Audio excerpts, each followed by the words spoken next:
that you can put together that gives Quayle and Bush a win. If they don't win New Jersey, Pennsylvania, Illinois, and Michigan, they have not won them. However, there is a sliver of hope, a sliver of light there, because Florida, Kentucky, Virginia, Ohio, and North Carolina have not yet been decided. Take a look at the electoral vote here. 270 needed to win. The states in blue belong to Clinton. 150 electoral votes we estimate he already has when all the votes are in and counted. 270 needed to win. So far, President Bush and Vice President Quayle have only carried Quayle's home state of Indiana. There are still a lot of big states out there. Now, the polls have just closed in some other states. Look at the middle part of the country, beginning with Texas. Texas is absolutely, positively must have it for Bush state now if he's to keep any hope alive of winning whatsoever. But all those states in white are states where the polls have closed, but where we do not have enough information yet on which to base any estimate. California, that huge core element of the Republicans' quote electoral lock in past elections, does not have the polls closed. The polls are still open in much of the western part of the United States. In fact, in every western state, all the Rocky Mountain states out there on the West Coast, and of course Hawaii, the polls are still open. We urge you to vote. Your vote does count, regardless of what you may be thinking of, well, if Clinton has this many electoral votes this early, regardless of what you're thinking. One, there is no winner yet been estimated. Two, even if they were, it doesn't mean your vote doesn't count. Get out there and vote. Ed Bradley, on the presidential side, a lot of these battleground states have been decided in the suburbs. I'm thinking particularly of states such as Missouri, New Jersey, Michigan. Clinton obviously did very well in the suburbs. He did. You know, it was a given that he was going to win the inner cities and the big cities, that he had a natural Democratic base there. But in order to win the states, he had to do well in the suburbs. And if you look across the country, he's doing very well, winning the suburbs, 45 to 37 in the suburban votes. If we break it down by region and looking at some of those areas, like in Connecticut, you've got the New York suburbs. Clinton is doing 44 to 34. The New Jersey suburbs, which also includes New York areas, and in the South around Philadelphia, Clinton is doing very well there, 46% in New Jersey, 42% in Pennsylvania. Going out to the Midwest to look at Illinois, those suburbs around Chicago, he's winning big there, 47 to 36. There were a lot of Reagan Democrats out there who are now going for Bill Clinton. In Michigan, the area around Detroit, Macomb County, the surrounding Wayne County, he's winning 42 to 36. And in Missouri, he's winning big there, 45 to 33.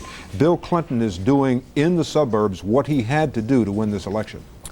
Now, there are nine, thanks, Ed Bradley, and it's a good point about the suburbs. There are many people who called this election the battle of the malls, as in shopping malls in the suburbs. A lot of people said this is going to be decided in the suburbs. In the early going, the early to middle going, Bill Clinton has prevailed in the suburbs.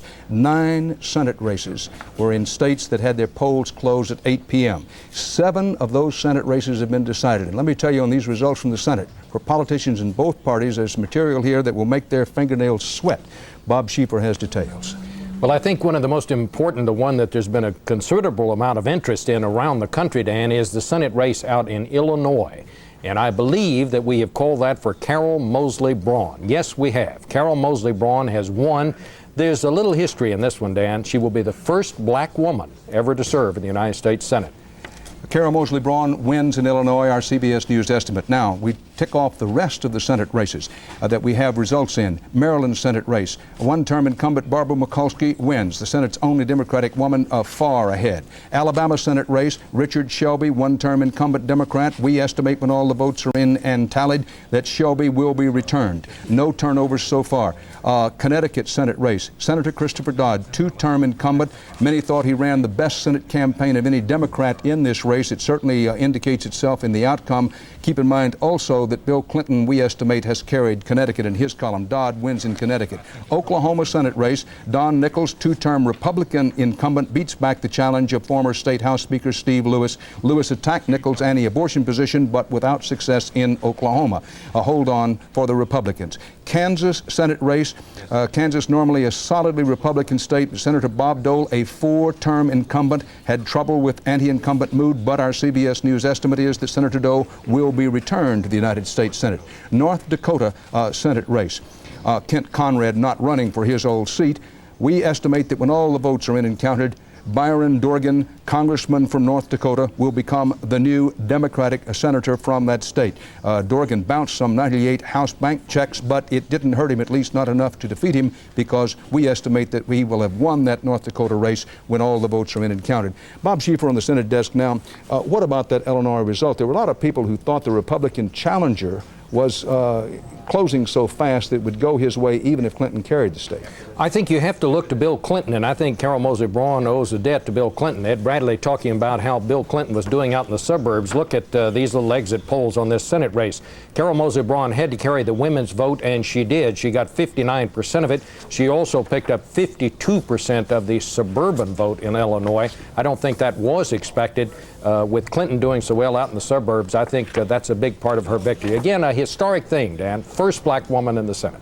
Bob, I held up my hand because Clinton carries Kentucky. Kentucky had the polls closed very early in the evening. It was one of the first states. This has been a ding-dong battle all the way through.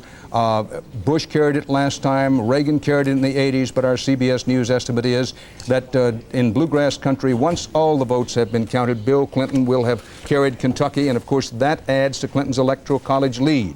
270 Electoral College votes needed to win.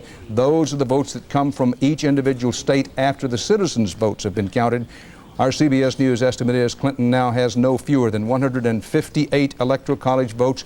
George Bush has 12. Now look at the map. The states in blue, Clinton has carried. The one in red, Indiana, that's the only state George Bush that we feel confident in saying so far has definitely carried. All the states in white on your color set are states where the polls have closed but results not yet known. Of the states up there, look at Florida, Texas, and Virginia.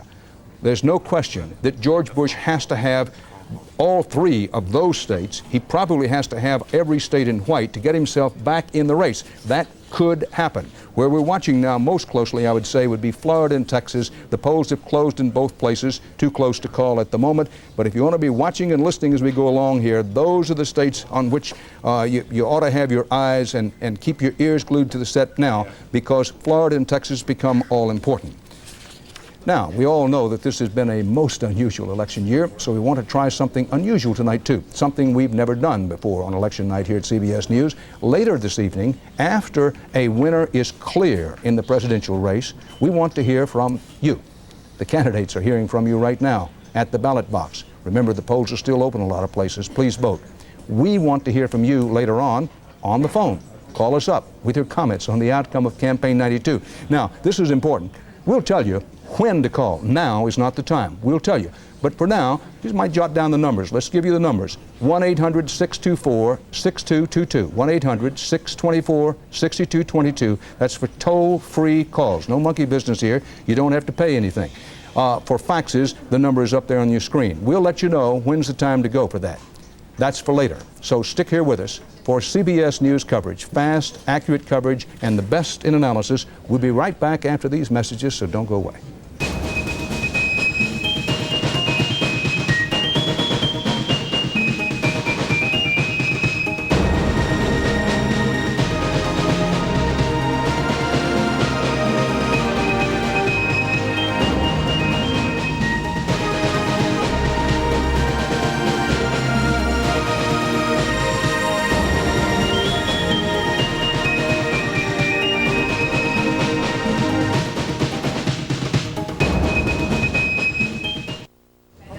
Bill Clinton, 158 Electoral College votes, 270 needed to win. George Bush so far has 12, all of them from Indiana, the only state that we can say with confidence that George Bush has carried so far. Now let's show you the popular vote. Very few of the popular votes have actually been in and counted. I want to show you the popular state board if we can get it up, because this is with only 5% of the precincts all across our country, border to border and ocean to ocean reporting. Now, as you will note, no doubt you have noted, you say, oh, whoa, wait a minute here. George Bush is leading 43% to 42%, Ross Perot 15%. This is important, folks. This is only 5% of the precincts in. These are votes actually counted. It does show Bush with a slight lead. Perot, nationwide, we believe, is running a little better than that 15%, probably up around 16 or 17%.